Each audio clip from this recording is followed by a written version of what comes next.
a ton. Yeah. Welcome to the Man United stream. Hope you're doing well. It's Saturday night and I hope you're ready for some big news coming out of Man United. The first one we've got is good news concerning Amad. He is back. He's arriving back to United very soon. We've just witnessed Egypt win against his team, Ivory Coast. I was waiting. I was kind of nervous. I was thinking maybe Ivory Coast get back in again. Maybe they actually win. And I was thinking, if he doesn't, does he win? Does he come back? Does he come back? Does he win? Does he? And it's finally confirmed. And look, I don't want to sound harsh. Look, I was kind of happy that if he went on, but if he's coming back, it's win-win for Man United fans. So we're getting Mbuma back and we are getting Amad back as well. This is great news. We've got lots of news to get through today. First of all, please make sure you hit the like when you do come in. And, of course, hit the subscribe if you're not already a subscriber to the Man United stream channel. And let's talk about what's going on. What a bloody week it's been. What a week it's been as a Man United fan.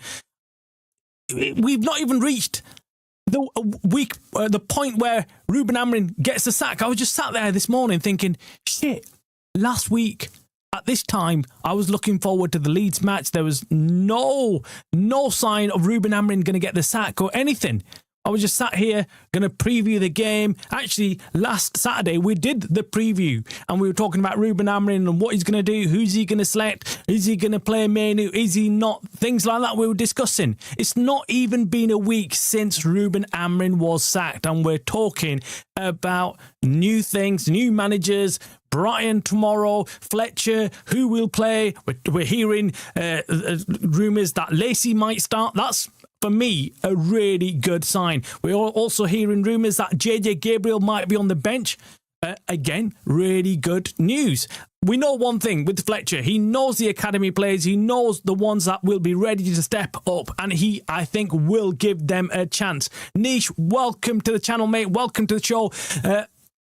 I hope you've had a nice weekend. I hope you're looking forward to tomorrow's game, an FA Cup game. We saw what Man City did today. I mean, their best ever FA Cup result, 10-1. I mean, that was crazy game. I hope you enjoyed the football. I hope you've been watching the AFCON as well. Look, I've been watching a bit of football, but I must admit, I'm listening and watching very carefully to what's going on with the managerial situation at United right now. They've made it into such a big thing. It was such a simple thing. It's the interim manager. You could literally hand it to the receptionist and give her the job. That's.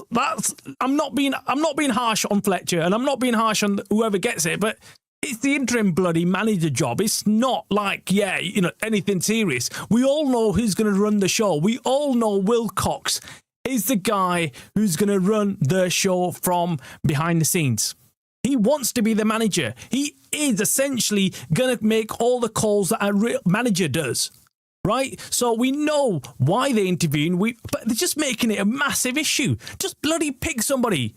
Now, what I'm hearing is that they're not confident with Solskjaer. They're not keen on Solskjaer, but it's all up in the air. Now, we heard today Solskjaer came in and had a meeting with him. ML, welcome to the show, mate. Hope you're doing well. Thanks for joining, both of you. It's crazy. It's crazy because I'm hearing that they prefer Carrick. They prefer Carrick over Solskjaer. What do you make of that? I must admit, I'm not surprised. I did say to you, there's some negative press coming out from Solskjaer. We heard Roy Keane saying it's not his favourite person. We also heard Gary Neville say Solskjaer's not my ideal person. I think they're both edging towards Carrick if they had a choice, or Fletcher. I would not be surprised, in fact, if Monday morning we get the news that the club's decided it's Fletcher. I'm hearing Carrick, but I'm not 100%. And the person who's told me is saying it's not 100%. But the noises coming out of United are that they were really impressed with what Carrick had to put forward and what he had to say. And I was just thinking, Yeah, more like he's just turned around and said, yeah, I'll kiss your ass. You know what I mean? And Wilcox has said, yeah, I like you. I like you. You'll do. Whereas Solskjaer might have said, yeah, I'll kiss your ass, but not as much as maybe Carrick. I don't know. We know what the criteria is. We know what the criteria is for the interim manager job, and it is who can kiss Wilcox's ass the best. That's what it is. Jason Wilcox is currently running Man United. He's the one in charge. And Omar Brada, of course, is his sidekick, or he's there with him, tag team, whatever you want to call it. And Jim Ratcliffe, well, he has no bloody clue. He has no clue because he doesn't give a shit, really. All he cares about is saving the extra pound here and there. That's all he cares about. So if Wilcox turns up to him and says, guess what? I found us a new interim manager, and guess what? He'll cost us next to nothing. Jim will be like, I don't care who it is. That's it. Thank you. Put him in. That's what it is. And it's not the next interim manager. I think, again, we keep using that phrase, but clearly they're not looking for an interim manager. They're looking for an interim coach. They know Wilcox is going to do everything else. He's going to dictate how the teams help. He's going to dictate whether we get new signings or not. And that's the other bombshell today. It dropped. It was confirmed already. I mean, let's be honest. We knew the moment Ruben Amorim got the sack.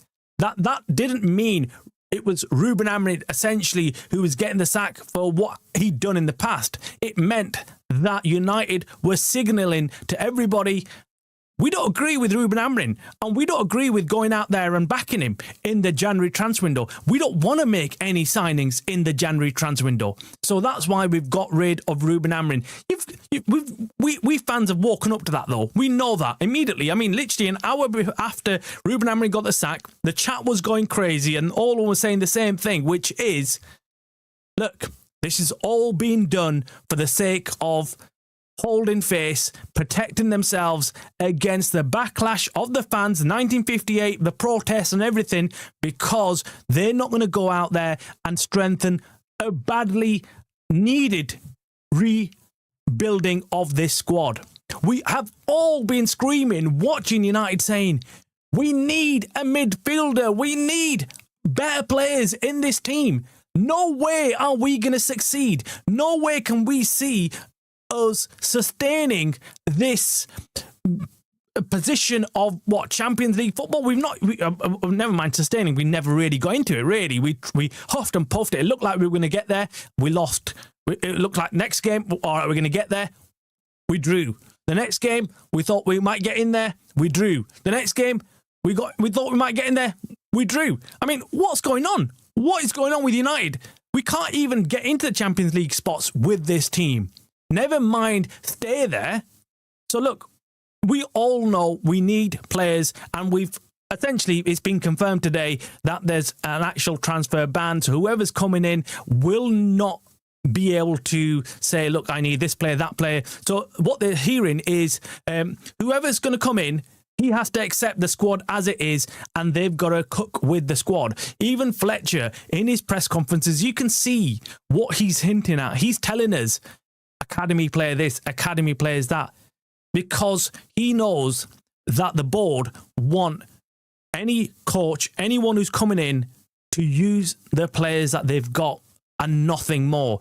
Do not turn up to our doorstep knocking, saying, knock, knock, knock, can I have some more signings, please? Knock, can I have a Blaber? Can I have an Anderson? Oh, I can't do with these players. I need this player, I need that player. They're not going to do that. Now, do you know what's shocking, chat, is I'm sat there thinking, was the Semenyo story a complete and utter lie? Was it total bullshit just to give us some lift and just to keep the fans happy? I swear it was. I mean, all that bullshit news about Semenyo and how United were going to go in there and how United put the offer forward and Man City got in there. I bet you there'll come a time where we're going to hear that there was no such thing. It was just all made up. It was all leaked by Man United, but realistically, they never got any offers from Man United. I swear, I can actually see that coming out. And do you know what? It's time we wake up, though. It's time we wake up and realise, shit, they are screwing us. They're screwing us left, right and centre. And there are fans who still come out defending INEOS. And I get comments. I really do. I still get comments. Till this day, I get comments saying, oh, shut up, man. INEOS are doing great. The Glazers are doing great. And I'm thinking, do you know what? I actually first think, my immediate thought is they're rival fans. Nobody at United surely can say that they like the owners. Nobody. No fan. I cannot even comprehend it. I cannot comprehend what they're doing. So, coming back to the headline story, it looks like Carrick is edging forward to take this interim job. Monday morning, I suspect we're going to find out who gets the job. Monday morning, around 10 o'clock, they'll announce it. That, again, is...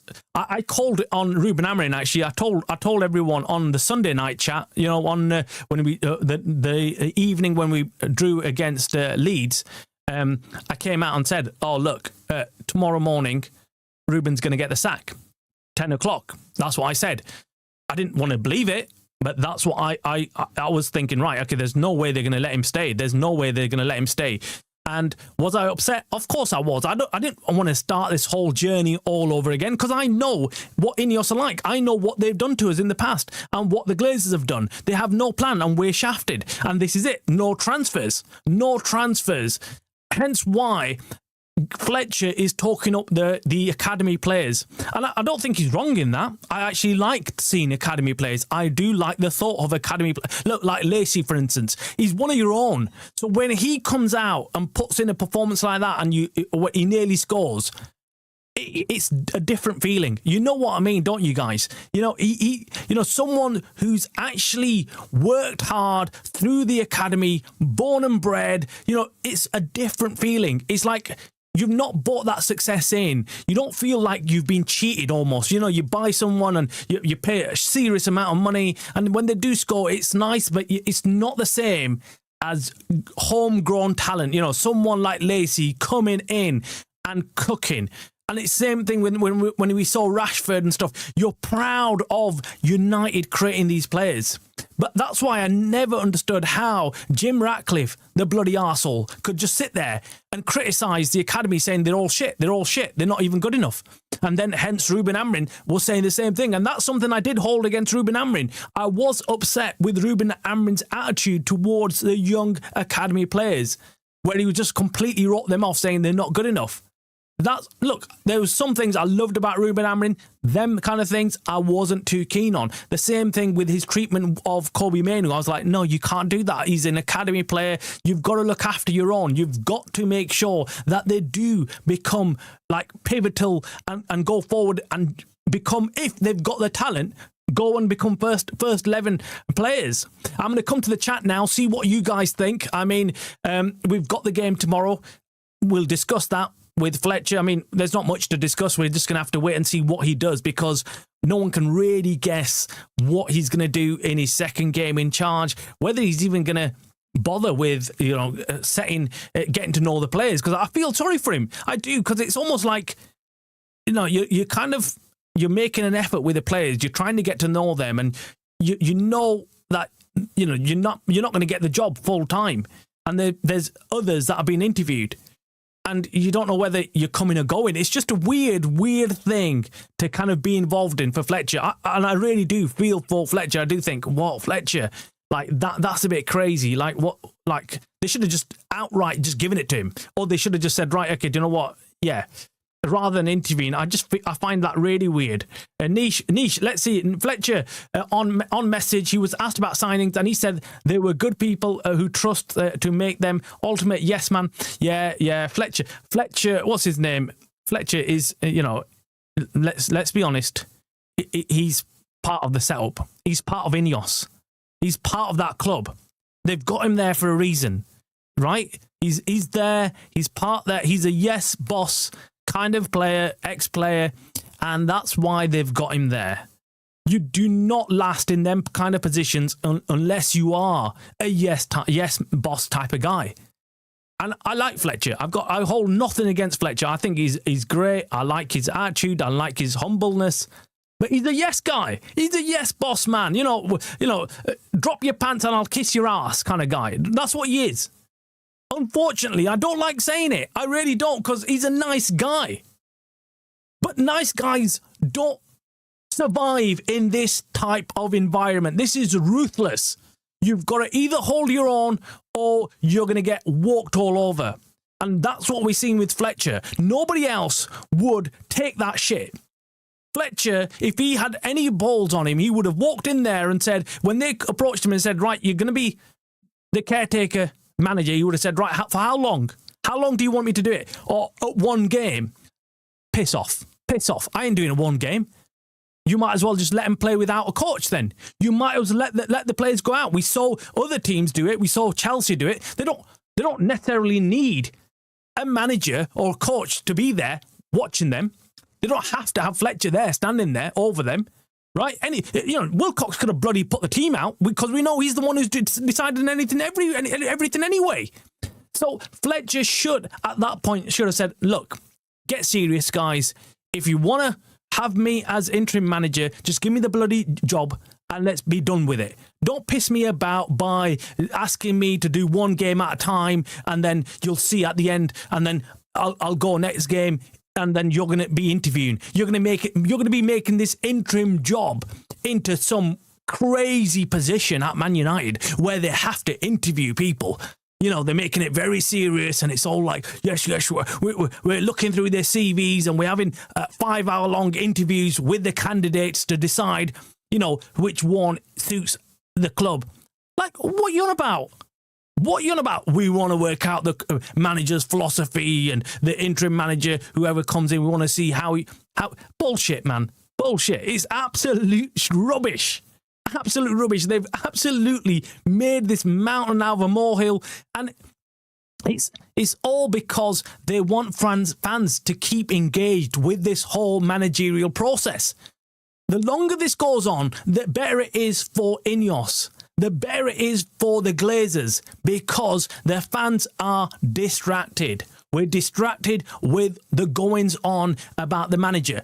Everybody is. Everybody. You, me, everybody. We're watching on thinking, right, who's the manager? Just get over and done with so we can concentrate. If we've got any chance of going and improving this team, it is in this January transfer window. We're seeing other teams who don't necessarily need to go out and sign players are signing players. But the moment Ruben Amorim went, I knew that's it. Our transfer window's over. That's it. The whole crap that we were fed about, Semenyo and this and that, we're going to go bullshit. This is it, lads. Fletcher confirmed. I guarantee Fletcher gets a 3-year deal. Do you know what? I won't put it past him. I wouldn't put it past him. I mean, with me, I look at the situation and I think, look, of course, you want to see a top-class manager at United. Of course you do. That's our only hope. That's our only hope. And when Ruben Amorim came in, that is why I was so adamant that this has to work, because I thought only a top-class manager can get us out of this shit. He can work with the players, but he can work with the board as well. He can work upwards as well as downwards. He can make sure that he has both sides working at what they're doing and making sure everyone's doing their job. He's the central cog in everything. He's the most important cog in the whole process. The manager, the coach, the head coach, whatever you want to flipping call it, right? But he has to have the responsibility, the authority to lead the whole thing.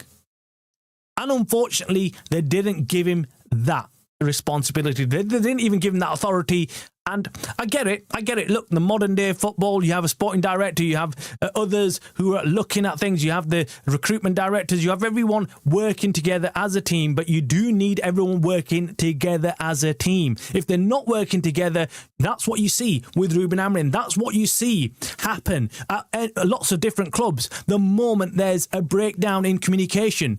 And unfortunately, in this setup, that's very likely to happen. That is the negative side of this kind of setup. The positive side is that, look, once you do lose one person from that setup, it doesn't actually mean that everything collapses. It can still carry on, and you can still carry on with your project. So hence why there's still some hope with United, although very small.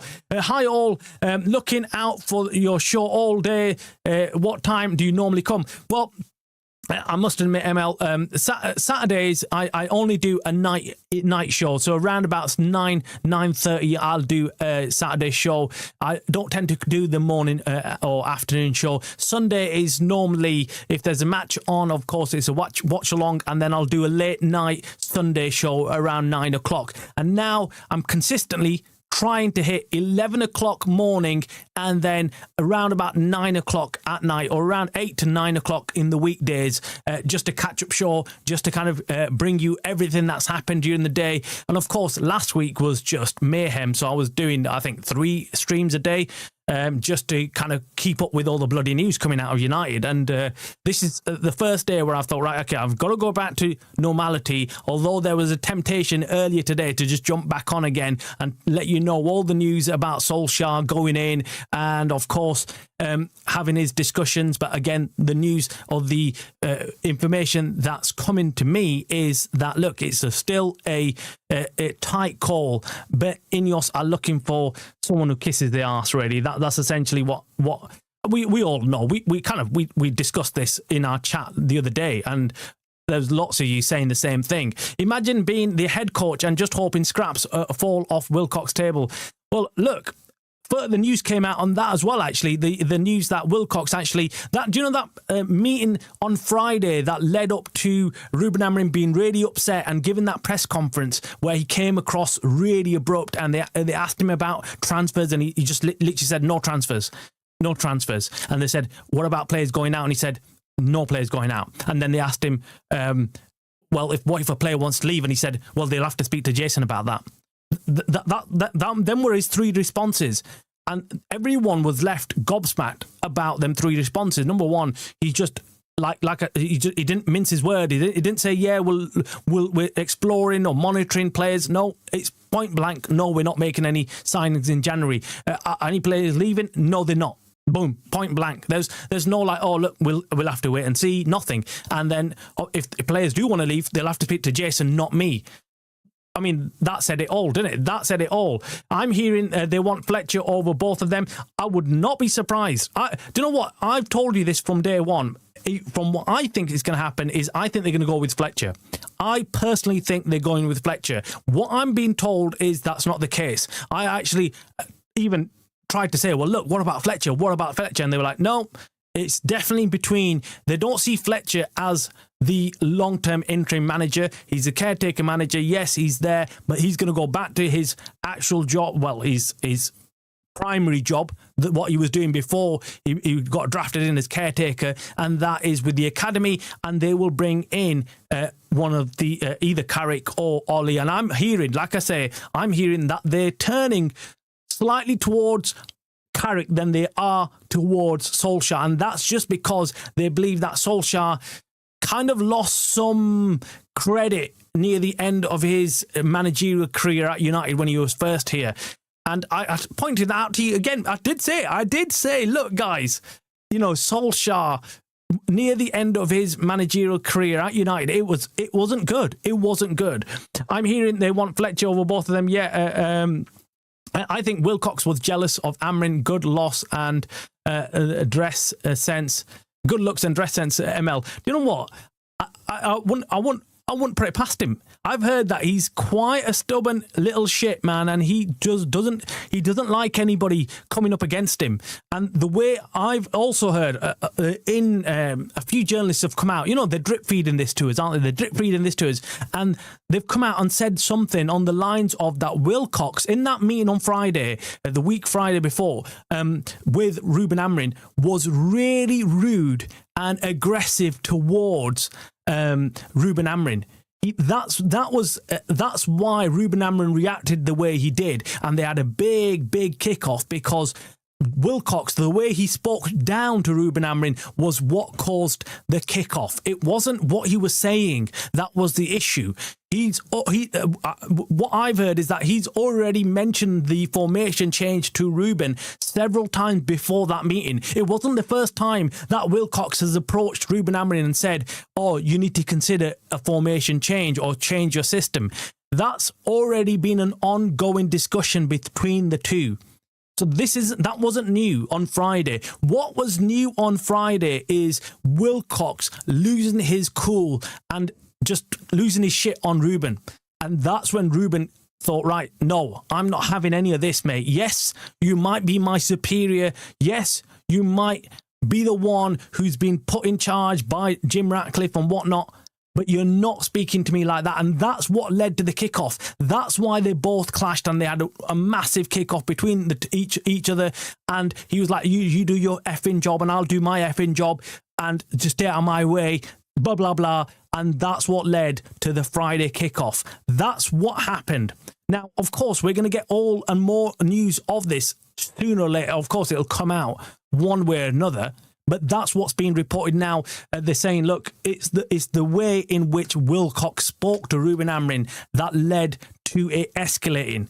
Or else it wouldn't have escalated. Ruben Amorim knows that, look, that's his role. Wilcox's role is to kind of speak with Ruben Amorim and be that go-to man, the in between Jim Ratcliffe and Ruben Amorim is, of course, Wilcox. That's his role. And he has to kind of pass the message on when Ratcliffe says something to him and back and forth. That's his way. But that wasn't the first time he said, change your formation, go for a 4-3-3 or do something else. Wilcox had already told him that a number of times. It was, you're not getting any signings. You need to change your bloody formation. Piss off. Essentially, that's what it was. And Ruben, being Ruben, of course, a proud guy, he had his way at Lisbon. He had everything at his fingertips. So he clearly got pissed off with the way Wilcox talked to him. But then, look, let me ask the chat an honest question here, guys. Would you like a manager who stands up for himself, or would you like a manager who kind of says yes to everything just to keep the peace? I mean, let me know in the comments below. Why? I don't get it. I don't get it. Surely you want a strong manager. Why would you want a manager or a coach who is not going to stick to what he knows works or what he believes in? And he stands on his principles. Someone who doesn't care for someone else coming in and telling him what to do, especially someone like flipping Jason Wilcox, who's got nothing on his flipping CV. What's he done? What's he flipping done? How dare he come and speak to Ruben Amorim, who actually can say, look, I've won shitloads of trophies playing the way I do. Just crazy, crazy, crazy stuff. I prefer none of them, but we are a club that lives on the past. Yeah, do you know what? For me, I said it immediately. I said it immediately on Monday. The moment Ruben Amorim got sacked, I go, shit, they're going to bring somebody else in, but please do not make it Solskjaer. Please do not make it Carrick. Don't make it Fletcher. Go out there and get someone who's actually good. Go out there and get someone who can actually make a difference for the rest of the season. I don't want to have the bloody excuse of, oh shit, we didn't qualify for Champions League because we didn't have the right manager. We had an interim manager and what do you expect? Blah, blah, blah. And that's it. Another season down the drain. Just ridiculous. And INEOS just, again, getting away with it. We are not a football club. We are a business, and they're prolonging this to direct us from the January transfer. Yeah, exactly. That's it, man. Look, if you've seen it and you witnessed it before, this is the same shit. This is the same story. It's Groundhog Day, guys. We've seen this before. We've seen this play out before. You cannot get caught up in this. And unfortunately, I'm already seeing the change in tune by some fans, man. They've gone from, oh shit, Ruben Amorim's got the sack. Okay, yeah, so what next? And then they're like, oh yeah, INEOS have screwed up. They've got no plan. They've done this. There's no transfers. And then suddenly they're like, oh, give it a rest, guys. INEOS are doing their best and, we need to go and get a manager. Of course, we can't go and make signings because first we need to go and get a long-term manager. So it makes sense not to go out there and sign anybody in January because we've got an interim coach. The only time we should be going and signing players is once we get a manager in the summer. But that's complete bullshit because at one hand, the same people, the same fans are saying we should not be buying in players for managers. We should be buying in players for the club and then getting the manager to play, make these players cook. That's what the same fans say. So then how does it work? Which one do you want? Do you want the club to sign players for the club and then bring in a manager and tell him to cook with the players? Or do you want them to bring in a manager who then dictates what signings to make? Because what we've just seen with Ruben Amorim is he's essentially said that, look, they don't want me to be a manager. They don't want me to make the calls on the transfers. So if they don't want if they don't want any coach coming in to make decisions on transfers, tell me, why would they want to wait then? Do you get it? The logic isn't there. It doesn't make sense. If they don't want a manager to come in and make decisions on transfers, why is the transfer window on hold? They can make the signings whichever they want to then. If Wilcox is the guy who's going to make them decisions as to who's going to come in and who's going to go, why do they need the manager to make that decision? We could quite easily go right now in the transfer market and go and get the players that we need. We need midfielders. Why can't we go and sign them? If that's the case, if that's the case, and we are set up like a club that wants just a coach who just coaches the players and nothing else. Why are INEOS not going out there and signing players? We're getting played like a bloody fiddle. They're playing us like a fiddle. They know exactly what to say to keep the press and the fans in check. And I'm loving the fact that we are going to have a protest tomorrow. And look, however small or big it is, at least it's a start. It's a start. It's the beginning of getting back to this and making sure other fans who are clueless about INEOS and what they're doing and making sure they understand, like, something's going on. Because let's be honest, most fans ignore all of this. They just turn up, watch the game, and then they go home. They've got no sense of, right, okay, this isn't right. This isn't happening. I'm hearing PSG want Amad. Well, do you know what?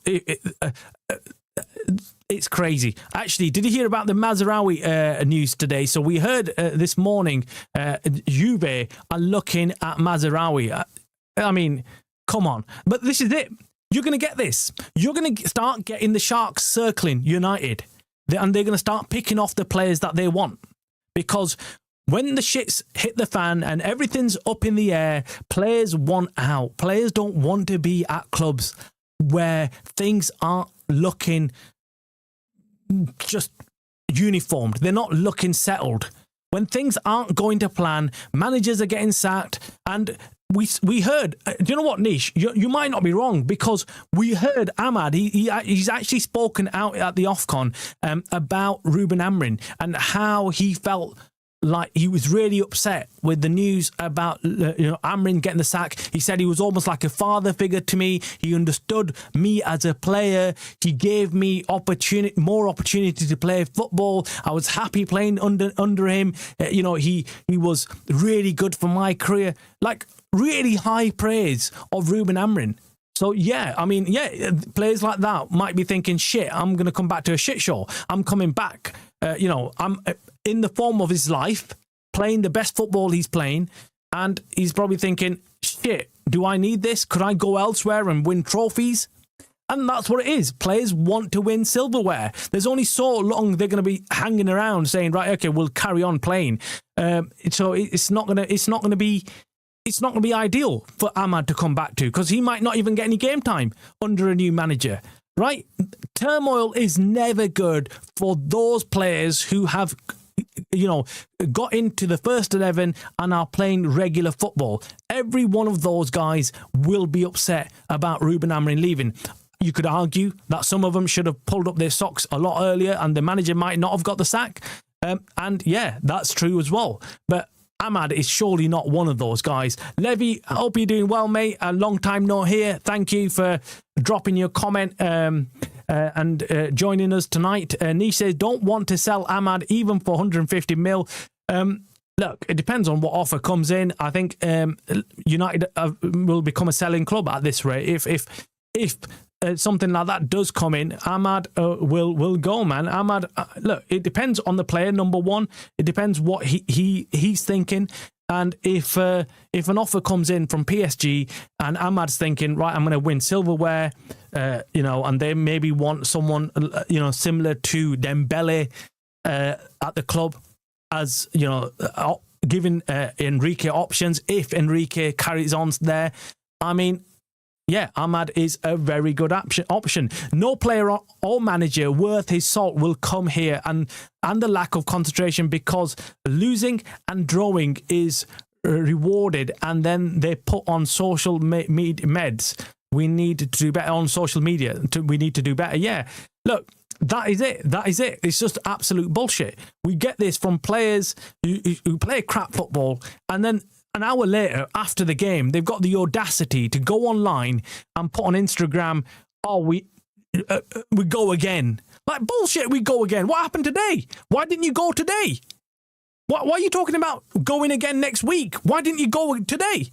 Seriously, it makes no sense. They won't let players, they won't sell players. They'd rather keep them as it's easier. Yeah, it is. It is. Unfortunately, it is. And do you know what? That's a really good point you made there, ML, because if you track back at recent years at United, we've taken the option to extend players' contracts and keep them at United because it's easier to keep paying those players than to go out there and search for new players and offer them new contracts and pay the fees to bring them in. That's what the problem's been at United. So we've kept the Luke Shaws, the Harry Maguires, the Casemiros, because we're like, we can't be bothered because we're going to have to go and search for someone out there. Our scouting department and the people who have been recruiting have been absolutely horrendous. Horrendous. They've been absolutely shit over the years. So that is a really good point made there. Levy says, the recruiting has been excellent since Vivell arrived. Problem is, it's only been a year. Rebuild takes time. Look, I'm impressed with Vivell. I like him. I do like him. I think he's changed somewhat the course of our recruitment. So this year, the Mbumo and Kuna signings, massive. Of course, Senny Lemons, massive. Sesko, I think he's going to come good. I still believe that. I've been saying it. I said, look, he's come from Bundesliga. He's going to take time. It's frustrating to watch. It is frustrating to watch. And I think, look, he's got his 2 goals and I can relax a little bit because I was on this absolute anxious worry. I was having this worry that, look, he's not going to get any goals and people are going to get on his back and it's going to get even worse for him. And before you know it, he'll be another Rasmus Højlund. And I didn't want that. So look, he's got his 2 goals. He's going to give him some time to breathe and allow him time to now come and actually play some decent football. And I think if he's getting the service, this guy will be putting him in. He will score goals. So, I think that's what it is. Recruitment, look, before Vivell came on board, and I like Vivell, I think the fact that he brought in Sesko and the others, that shows you that he's what you might call best in class, right? He's come in, they've brought him in, he knows what to do, and he's been steering the transfers. Unfortunately, I don't know what's happened where Wilcox or INEOS or whoever have put their foot in and said, we're not bringing any more players. In fact, they're essentially telling him, right, stop what you're doing. Stop what you're doing. You can't do anything more. You need to wait now. We're freezing your department. That's essentially what they've done. They've frozen the recruitment department and said, no more signings, no more making contacts with players, agents or whatever until we say so, because they've run out of money. That's what it is, isn't it? That's what it is. Jim, welcome to the channel, mate. Hope you're doing well. Hope you've had a nice weekend, because let's be honest, it's been an absolute roller coaster the last week with the whole Ruben Amorim news coming out, and then, of course, going with the manager. We had the midweek Burnley game as well. It was just all over the place last week. And today's the first day where I've thought, things Are the things calming down now? Are things getting back to normal? Can we relax and start looking ahead at the schedule against Brighton, then City? And we've got some massive, massive games coming up in our schedule. And we need everyone, and I mean everyone, fit and ready to go. And we need a manager or coach or whatever you want to flipping call it. We need someone there to make sure we can get some points, because it's crucial. If we end up losing the next few games, we could see ourselves dropping further down the Premier League table, somewhere where we can't even get back up from.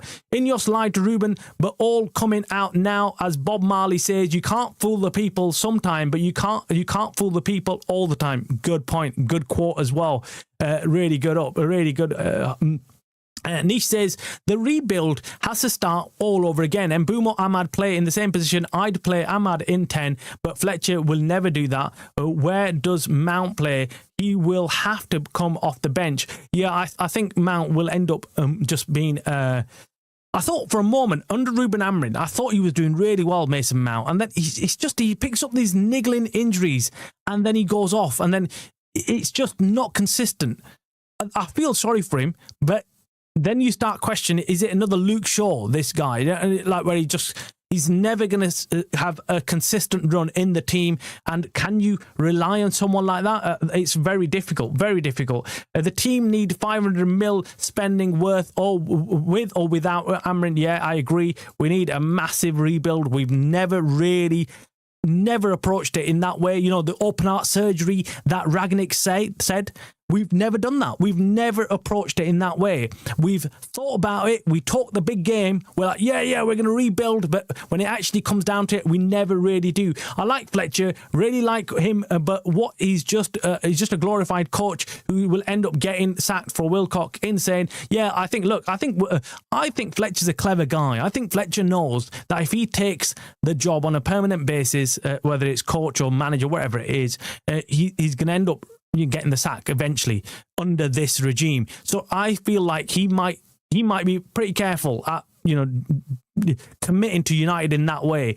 I think he's just going to watch. I think he's going to watch. He's going to let INEOS decide, and I think INEOS will end up choosing someone else, not Fletcher. I think Ruben felt the youngsters had no one in the first team to nurture them like Alex and with the class of 92. So don't believe everything you hear. Remember, INEOS are trying to cover themselves. Yeah, they are. You can't take whatever they're saying right now. Any news coming out on Ruben Amorim, you can't take on face value. So you have to, watch what they're feeding us. They're drip feeding us.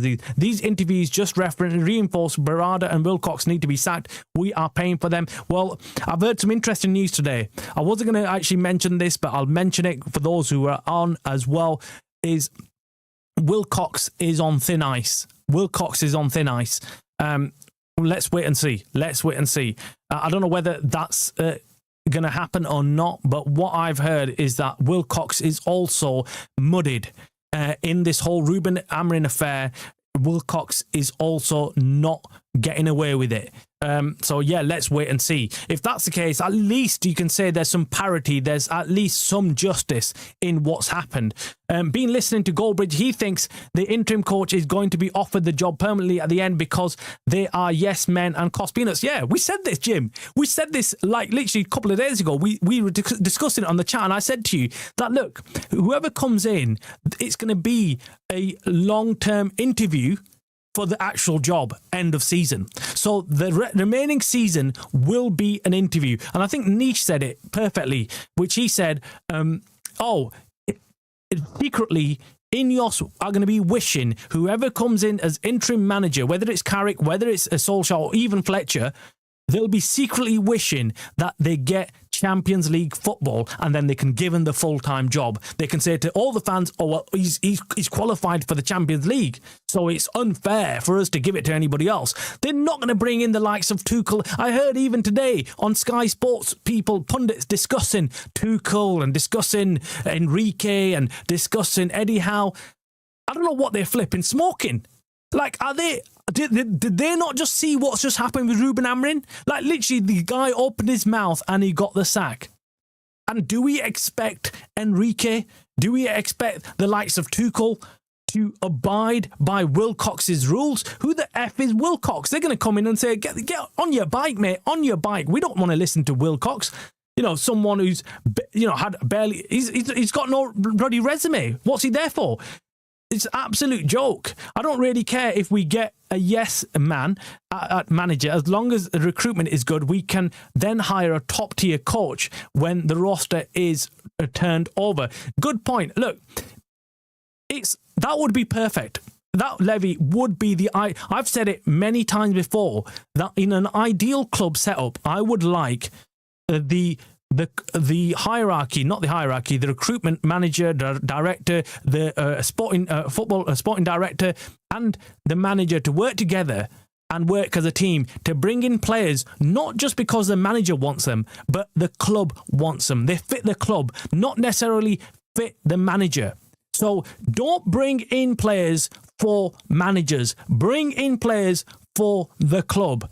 And that way, when a manager does leave, you're not picking up the pieces. That's what I've said. I've said that many times before. The only problem I have is that we've got a bunch of clowns working in the director of football, working behind the scenes. Wilcox is not a guy that you can trust that project with. Rivell, yes. Wilcox, no. Berardi, he's a complete clown right now. He looks like a complete joker. You see it on their faces. They don't know what they're doing.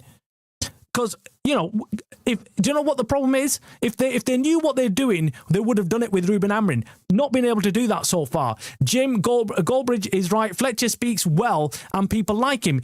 All he has to keep saying is United DNA over and over. Yeah. He just needs to say them words. United DNA. I'll tell you what he needs to say. United DNA academy players. I'm going to promote them. I'm going to come in, and that's what he's trying to promote. And then he knows if he keeps saying them words, sooner or later, INEOS are going to say, "This is our man.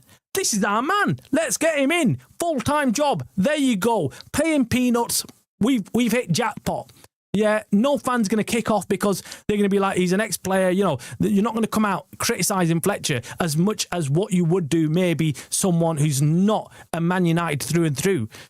Wilcox is getting a tad more heat than he deserves. He did not pick Amorim, wanted to hire Erik ten Hag, sack Erik ten Hag early, and was put in position where he had to tell his new boss that his hire 4 months prior was wrong. I don't know if that's true, Levy. I've heard that it was Dan Ashworth that was the one who was against the Amorim hire. It was actually Berardi and Wilcox who pushed the hire through.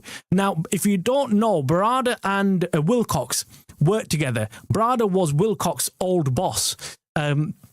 So when he got this job, he's the one who kind of said to Jim Ratcliffe, "Look, I know of this other guy, and he's really good. You can bring him in. You can bring him in, and he'll be really good." Wilcox seems to be about control. Yeah, he is about control. He knows. Look. Because it's that power struggle, isn't it? It's that power struggle. Sol has no backroom staff. Yeah, Solskjaer, that's the other problem. I knew this early this week when his name came out of the hat. Solskjaer said he wants to do the job, and I think it was Wednesday afternoon. And I was reading up on Solskjaer, and he's got no backroom staff. The backroom staff that he had when he was here, McKenna and the likes of Carrick. Well, Carrick's obviously now a coach within his own right. McKenna's obviously not here anymore, working again himself. So he's not got the people, unless he secretly has been building his backroom staff somehow, ready for this job, ready for this opportunity. But we'll wait and see. We'll wait and see how he sells it to the whole hierarchy at United. INEOS and Wilcox and Berardi. Berardi and Wilcox are the ones who are in charge of, bringing in somebody else. I agree Wilcox has his drawbacks, but football structure throughout the organisation has improved since he has been here. Just hope he nails the new coach hire. Well, this is it. How can we trust the same people who got wrong Ruben Amorim? Well, they didn't get it wrong. They literally brought him in. They told him they're going to give him whatever he needs. And then 14 months later, they've got rid of him. And it wasn't about his results. It's one thing is clear. It was never about his results, or else they would have got him sacked a long time ago. DNA over and over again says, ML, I'd stand up for myself, so why shouldn't Ruben? Helga, welcome to the show, mate. Hope you're doing well. Good evening, Travis. Trevino. Well, I like that. I think that's got a nice ring to it. People really think we'll win the league with Glasner, who is 13th, scored only 22, lowest in the league except for Wolves, and lose to the National League team. No, thank you. Look, I've gone off Glasner as well. I don't think he'll be able to handle it. I just feel like originally when I was talking about it, I was thinking, yeah, Glasner. To be honest with you, my shortlist has gone down from like 5 to like literally 2, and those 2 on that shortlist, I don't think will ever be approached by Man United. Man United will never approach them because they will not be able to handle them. They don't want them because, well, we've just heard from Ruben Amorim that, yeah, they don't want a manager, they want a coach. And I don't think them managers will accept the United position if on them terms. The owners are emotionally manipulating people with hiring ex-players. No logic. Solskjaer sacked by us, sacked by Cardiff, sacked by Besiktas, Carrick sacked by Middlesbrough, Fletcher an under-18 coach. Yep, that's it. This is it, man. They know exactly how to manipulate us. They're experts at doing that. Rick, how you doing, my friend? Hope you're doing well. Long time no here. I hope it's not too cold where you are. I'm freezing my balls off, by the way, in the UK. It's absolutely cold. It's not snowed though. Actually, it's a little bit of snow. Let me know if anyone in the UK has been suffering from any snow, because we've not had any snow yet. I'm waiting for it. I'm ready for it. And Rick, you must be an expert with the snow out in Canada. Until we get rid of the glazes, we will continue to spin our tyres. Yep. Well done, Rick. Thank you. Some mature opinion there. We've got to listen to these guys who've seen it there, been there, done there, got the t-shirt. We've witnessed the great United. We've witnessed what the Glazers have done, and we still haven't got it in our heads that nothing is changing. We talk the talk, but when it comes to doing anything, it never really changes, and the Glazers are still there as majority owners of this club. And believe it or not, there were some reports that the Glazers actually were not happy with Ruben either. They also make decisions behind the scenes. They are the ones also having an input to everything that's going on at United, even the footballing side of things. We were told that they've got nothing to do with the football side of things, but I'm hearing that that's not actually true. They actually do have an input, and they do have a say to what's going on. Of course they would. They're not stupid. They know they wouldn't give up the whole footballing side of things to Jim for no reason. They would still have a say, and ultimately they do have a very important say in what's going on at United, even the footballing side of things. And who the fuck have this long dragged out process to get an interim? Exactly. Thank you. I said this right on top of the show. As soon as I started, I said, who the flip has this long process for an interim manager? Nobody. What? We are acting like we are deciding between Ancelotti and Enrique. Amateur hour. So true. Helga, honestly, it is an absolute joke. We are making it out to be such a big deal when nobody actually gives a shit. Nobody cares right now. All we want is stability. We want the team to start cooking again. We want to look at transfers. But I've said it to everyone that they're going to drag out this process. They want it to be. Look, we're 10th of Jan already. We've got another 20 days left before the transfer window closes. Of course, they're going to be like, look, yeah, let's waste as much time as possible. Look at McTominay. He's a different man since this cash cow team. Look at what he's won. He'd never do it here. No, he wouldn't. And that's why I think players do look now. I don't want to say it because it does hurt me to say it, but I think players do look at other teams when they're at United and think, I can do better elsewhere. And they do want to move. It's really hard to handle because you hate hearing it from ex-players who've moved away and they say, oh, actually, you know what? I wanted to move here. I wanted to move away from United. and you think, shit, man, this is not going well. When you've got players at United who want to leave and want to go elsewhere to win trophies. Make sense, yeah. Make it make sense. Love you people, yeah. It is crazy, man. Abraham, welcome, mate. Hope you're doing well. Everything is coming out, but ownership, Glazers and INEOS fanboys now. They are INEOS out and Glazers out. I'm seeing fans. We regret choosing INEOS instead of Arab ownership.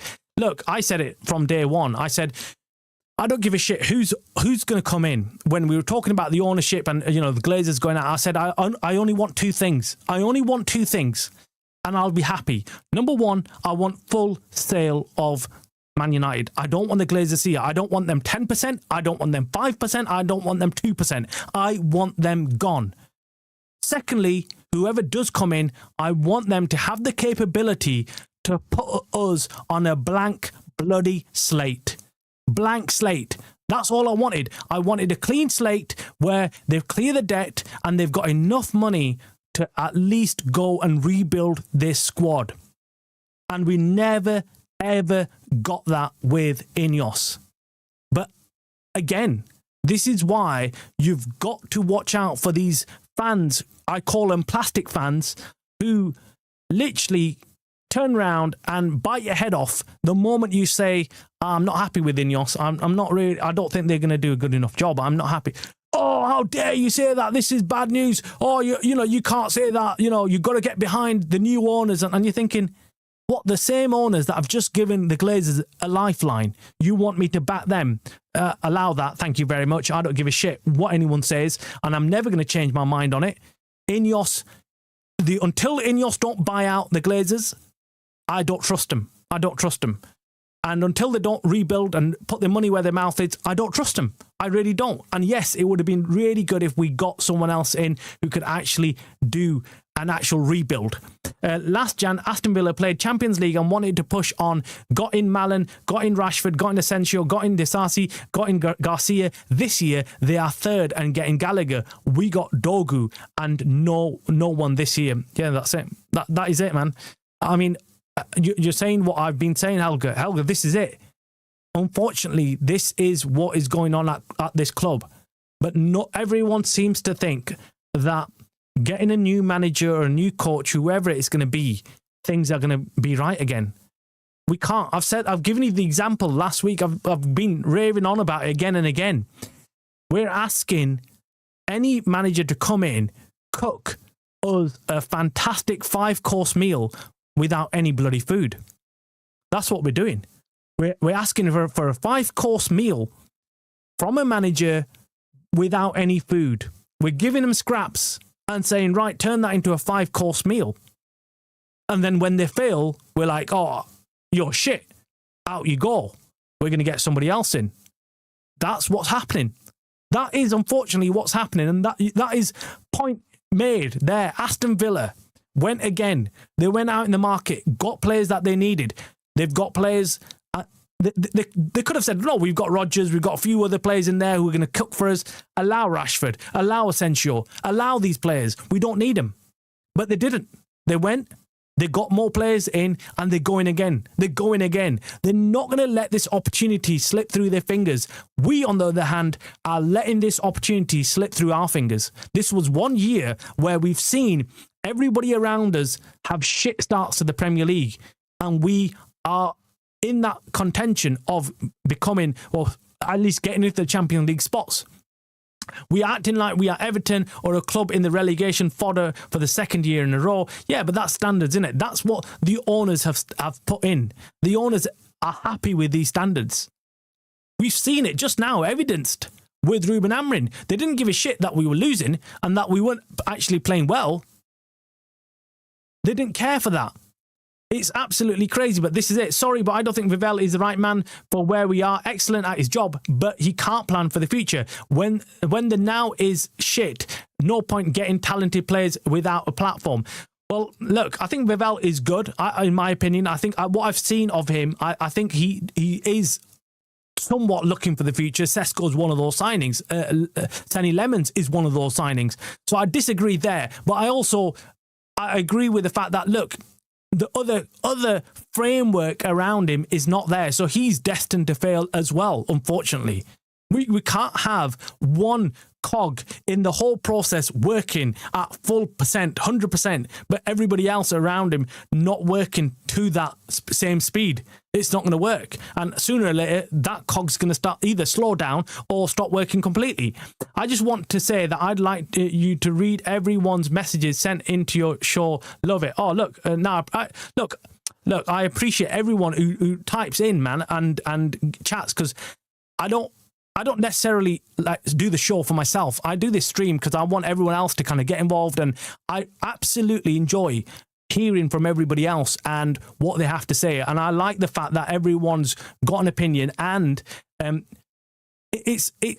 everyone's right in their own way, their own way. They're right. So Helga just made a point on Vivell. Some people would agree, disagree, but it's a constructive discussion we're having, and I love it because I get to hear what everyone else feels, and more or less, it's always the same thing as I'm feeling as well. Remember, Ruben did not get Sesko. He wanted Ollie Watkins from Villa. Yeah, he did. He didn't. Sesko was essentially an opportunity that came on, and they had to take him. Nothing is getting normal. It's all coming out. Yeah, such a brilliant policy we have. Keep the serial losers, Shaw, Maguire, etc. Keep the unhappy players, Zertsky. Don't reinforce and make us better. Just keeps failures and don't get new ones. Yep, that's it, man. We've done it for years now. We've done it for years. If we had any standards at this club and the owners had any standards at this club, they would have come in and said, right, let's get rid of everybody. Right, contract, just get them out, get them out, get them out, get them out. We've never had the balls to do that. The moment we're like, I remember the Harry Maguire saga when he was going to West Ham, or possibly going to go to West Ham, and it was like, Harry Maguire said, yeah, I'll leave, but you have to give me $5 million in compensation. And United just sat back down again and said, okay, just stay. Just stay, Harry. Because we haven't got that $5 million. We haven't got that $5 million. Because we're just going to pay that in compensation to somebody else. So, you just stick around, please. Stay around. It's a conflict of interest having Fletcher in charge. His son's playing for United. Yeah, we've seen that many times. I think, I think that Fletcher's not going to play his kids just because they're his kids, I think. I'd have math classes who is more fun and inspiring than listening to Fletcher. I'd rather stick a fork in my eyes than listen to him more. Probably a nice guy, but I don't care. Speaks so AI. The funny thing is, I was sat there watching his press conference and I thought, I bet you INEOS are loving this. I bet you they're loving this because they want... He's like a Southgate. They want someone like that. They want someone, no thrills, someone who just is boring, someone predictable, someone who's not going to go on an emotional rant or anything. And that's what they're looking for. And that's why I think he's doing a brilliant job at interviewing for the job, the actual job. I think they might give it to him based on his bloody presses. But wouldn't Wilcox have been sacked already?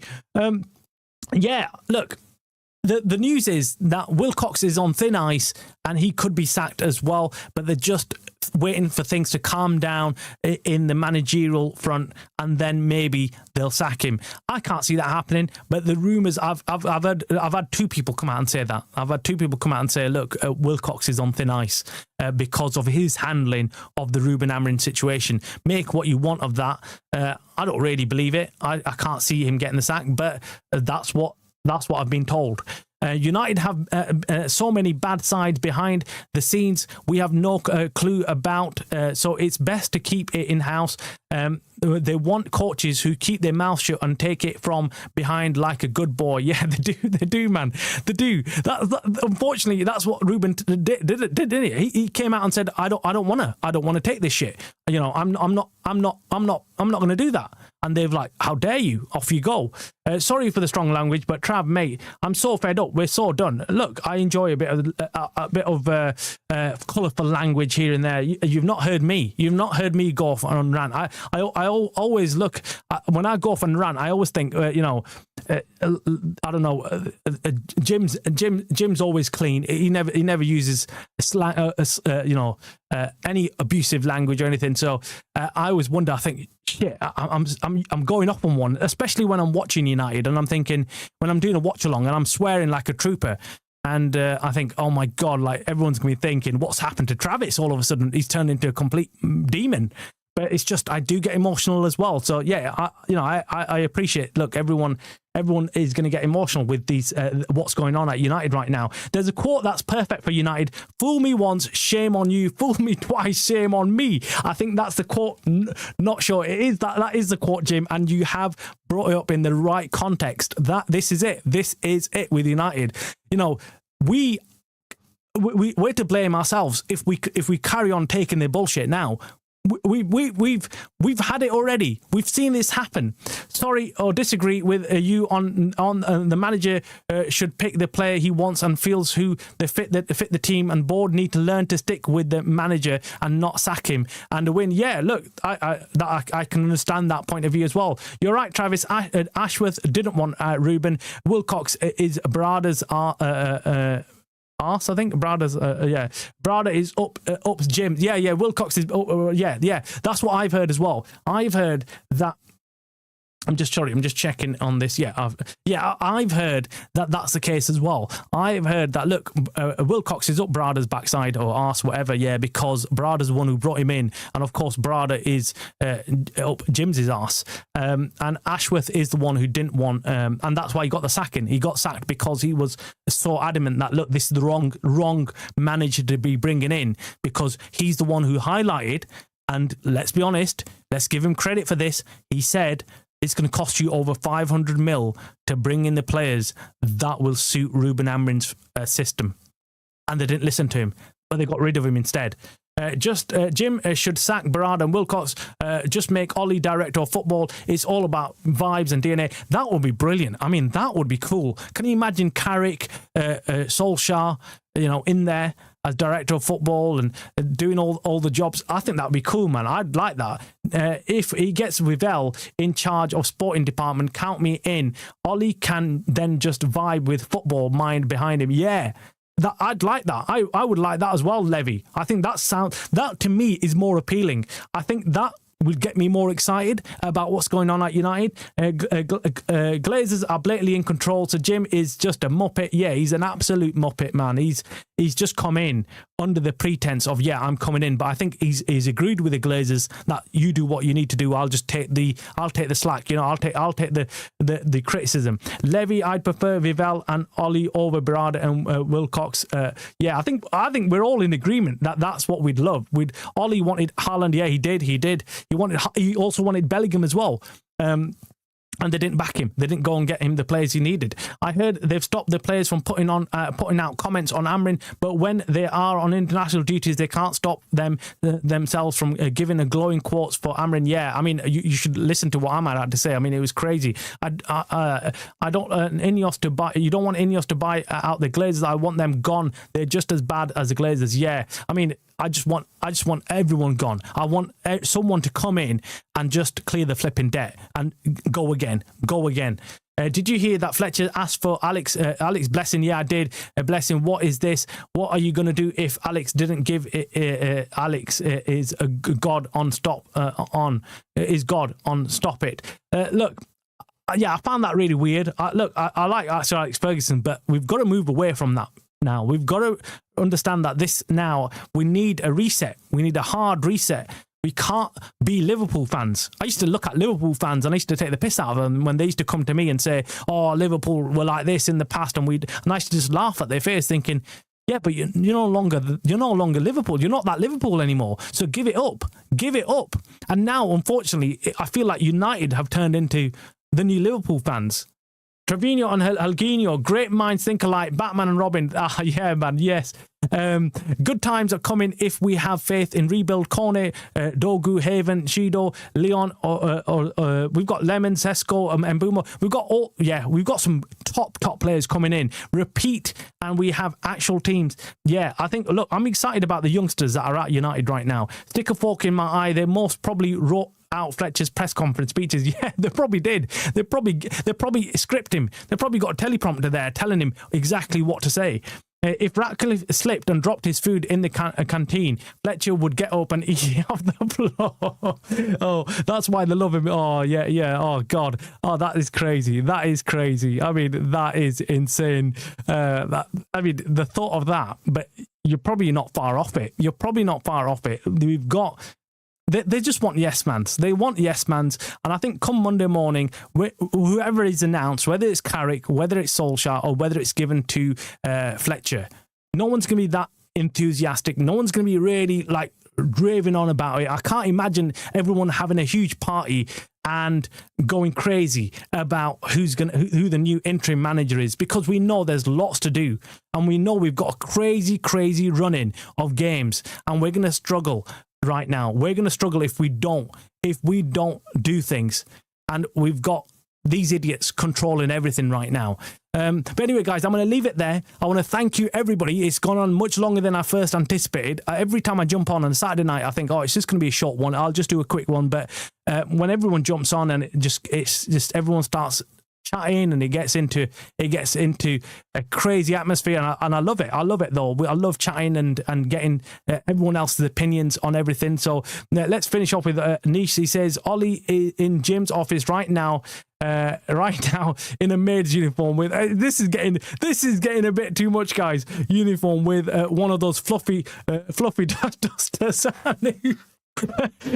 I need to get that thought out of my head. Quick time.